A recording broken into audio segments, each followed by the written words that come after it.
They've been lying to you your entire life. Every single person who's ever made you feel guilty for staying home, for choosing solitude over social chaos, for preferring your own space to the manufactured excitement of a world that never stops screaming for your attention. You know the look. You've seen it in their eyes when you decline that invitation, when you say you'd rather stay in tonight, when you choose your own company over theirs. That mixture of pity and superiority, as if they've discovered some fundamental flaw in your character, as if staying home makes you less than. Let me tell you something they don't want you to know. They're wrong.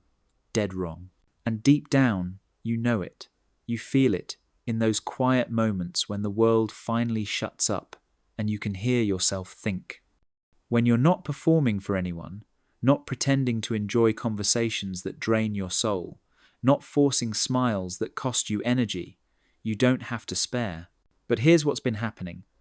You've been apologizing for who you are. You've been making excuses for your choices. You've been letting other people define what a meaningful life looks like, and their definition doesn't include the profound work that happens in solitude.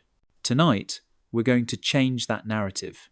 Society has sold you a lie, wrapped in motivational quotes and social media highlights.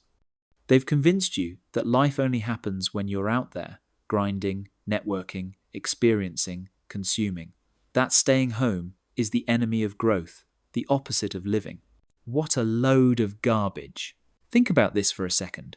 Where did the greatest minds in history do their most important work? Mozart didn't compose symphonies at networking events.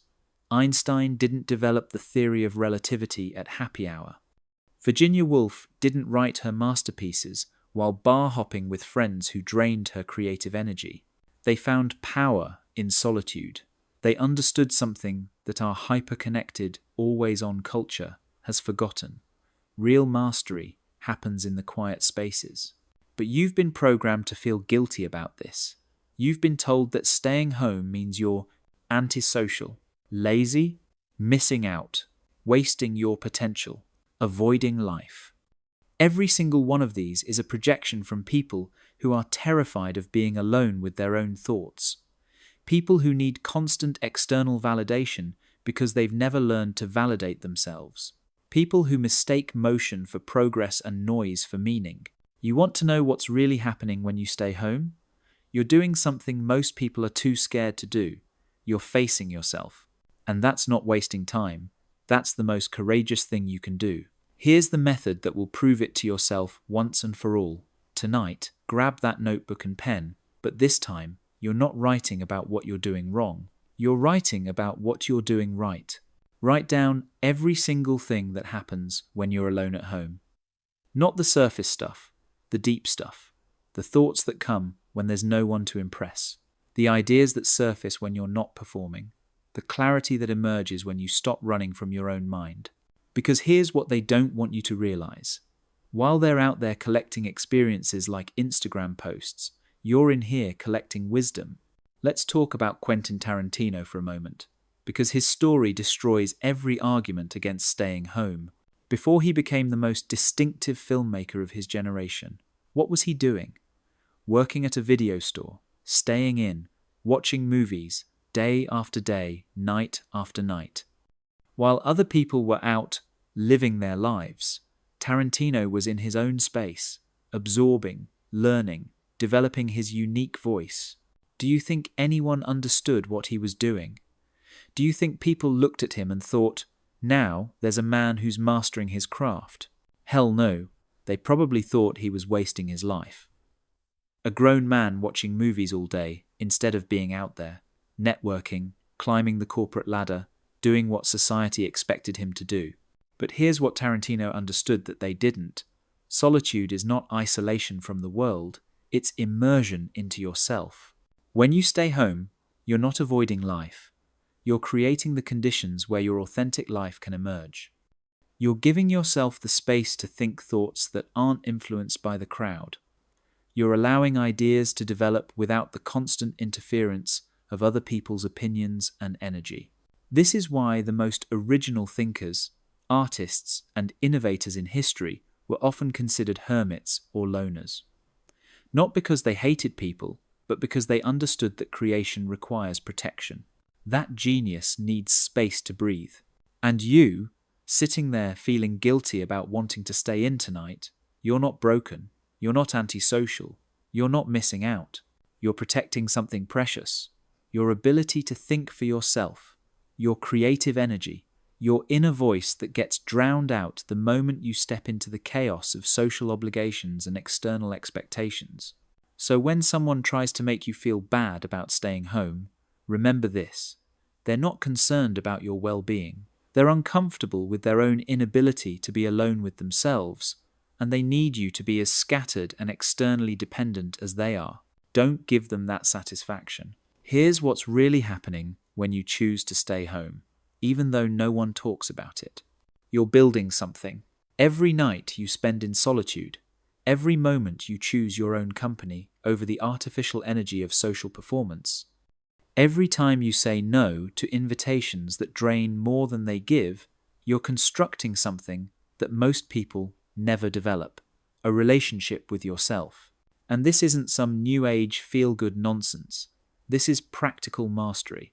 While they're out there consuming experiences, you're in here creating them.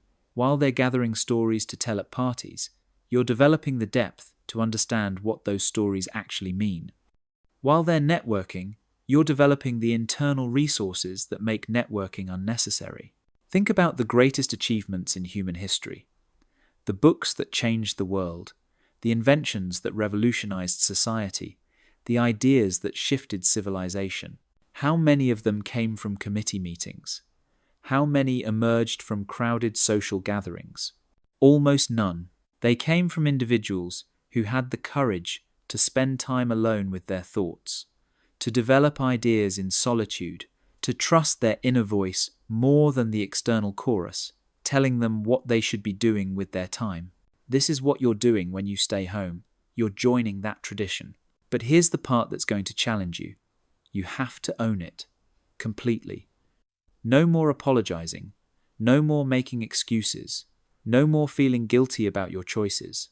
When someone asks why you're staying in again, don't give them some weak explanation about being tired or not having money. Tell them the truth. I'm working on something.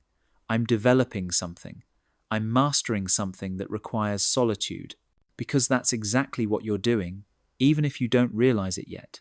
Tonight, take that notebook and write down what you're building in your solitude. Not what you think you should be building, but what's actually happening.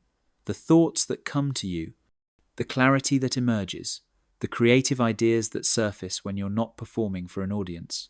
Document it, honor it, recognize it for what it is. Mastery in its purest form.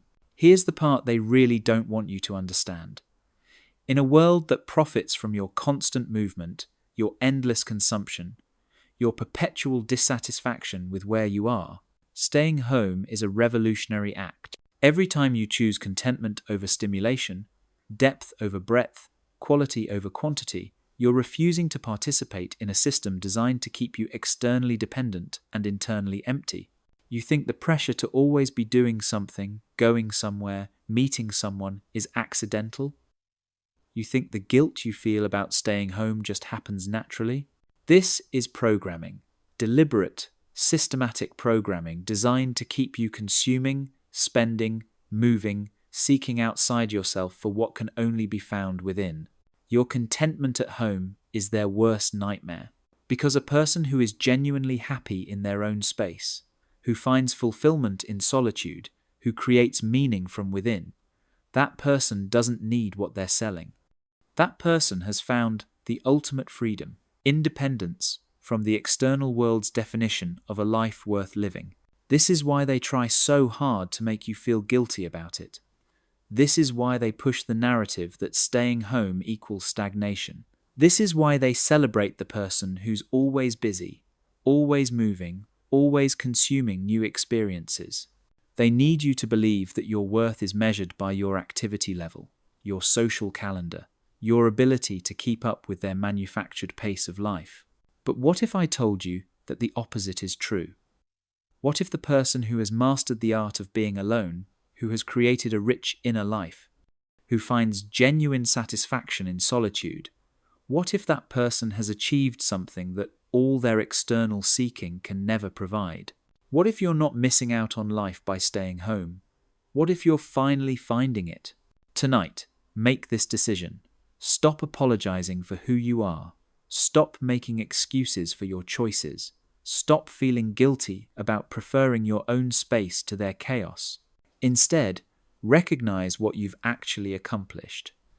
You've learned to be comfortable with yourself, something most people spend their entire lives running from. You've created space for thoughts that couldn't emerge in the noise of constant social interaction. You've developed the ability to find satisfaction without external validation. These aren't character flaws. These are superpowers. And if you want proof, look at what you've created in your solitude, the ideas you've had, the clarity you've gained, the person you've become when no one was watching. That's not wasted time. That's time invested in the most important project you'll ever work on, yourself. The man who stays home isn't wasting time. He's mastering it. He's mastering himself. He's mastering the art of being human without the constant need for external approval and stimulation.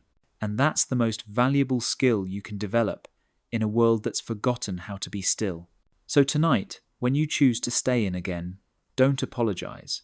Don't make excuses. Don't feel guilty. Instead, recognize the truth. You're not avoiding life. You're finally living it on your own terms. And that's not something to apologize for. That's something to celebrate. Your solitude is your strength. Your home is your laboratory. Your choice to stay in is your choice to stay true. Own it. Master it. Never apologize for it again.